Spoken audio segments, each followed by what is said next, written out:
Hey all you creators out there, I'm Josh. And I'm Belle. And together, we're Josh and Belle Create. For today's video, we are gonna talk about another Disney movie. Turning Red.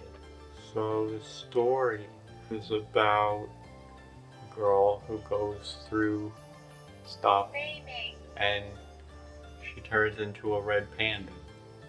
And apparently that's like something that goes back to her ancestor, that every female in her family at some point turns into a red panda. When they feel strong emotions. Yeah, they feel certain emotions and it gets harder to control.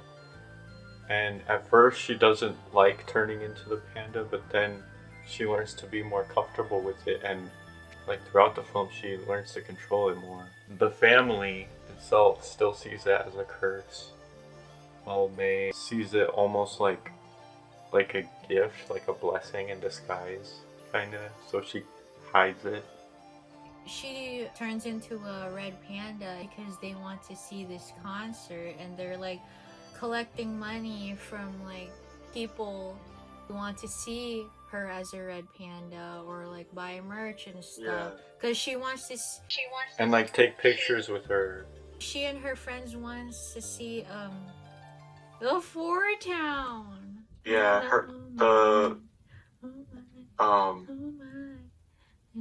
yeah, they really May and her friends are really into this boy band. At first she's very uncomfortable showing her panda self around like other people, at first with her friends, but then her friends become accepting of it, and then with the other classmates at school, and they become accepting of it and they want to see more. So she hides it from everyone at first, but then she becomes more open, and she only really hides it from her parents. Yeah, specifically her mom, because her dad is pretty accepting too, and he wanted what May wanted for herself. I just think there's a lot of generational trauma. It's very similar to Encanto in that regard. It's a different side of like Disney, since, you know, compared to their other movies, this or two recent ones talk about generational trauma and like the main character wanting to be more, you know? I feel like this one more so talks about like the changes. I actually felt like secondhand embarrassment when like she barged in the convenience store to like tell off this guy that May had a crush on, and her mom didn't even like stop to think or ask May. She just like, oh, that's the thing. The mom kept accusing, like she kept blaming other people for May's own decisions and own behavior. Like she thinks that everyone else is a bad influence, and because May is perfect to her, she can't do anything wrong unless someone else pulls her into that situation, which isn't true. The thing is, she feels guilty. Like at that convenience store, like she didn't like get mad at her mom. She blamed herself. She said like, why would you do that? How can you do that to your own mother? And like she looks at the mirror and like slaps herself. Like, what were you thinking? Like, that's not her fault. I feel like the mom was just too uptight, but I actually kind of felt bad for the mom, because she went through the same thing with her mom, and that's where the generational trauma happens. Someone has to realize that it is a cycle and that it needs to be broken. And that's what May does, essentially. She stops the cycle. She's different from the rest of her family because she accepts the panda, which is actually, ironically, what their ancestor did, because their ancestor thought the panda was good. It was only until later that they all thought of it as a curse. And in the beginning of the story where May is narrating, she was raised to always honor your parents and do whatever, like, you know, they raised you, and the only thing you can do in return is to obey everything that they say. And then she says that, but by honoring your parents too much, sometimes you can forget to honor yourself. And I think that's more important than honoring anyone else, is to honor yourself. If you're not honoring yourself, then you have no self. You have no identity. When May wanted to keep the panda and she wanted to go to the concert, and like Ming, her mom, was like, how can she do this to her own mother? Like, she didn't do anything to her.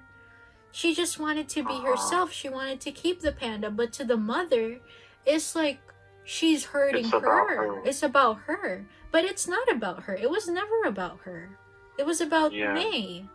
And the thing is, if your daughter or son or whatever like does something that is not pleasing to you, you instantly think that they're hurting you. Like, they're doing this because they want to disobey me. They're doing this, blah, blah, blah. And like, that labels them as like a bad child, but it's not that they want to disobey their parents. It's just that their parents don't want what they want. Their parents don't even like know that they want that because they're afraid that they wouldn't approve. May actually asked about the concert, which is the right thing to do, but her mother just acted so condescending, saying, this isn't real music, you wouldn't like this, why do you want to go? This isn't the music that you're into. When that's exactly the kind of music that she was into. And May was just so afraid to say that because of how her mother was just bashing on the band that she liked. Because of that, May felt the need to go behind her mother's back and hide everything. That part where all of them, like,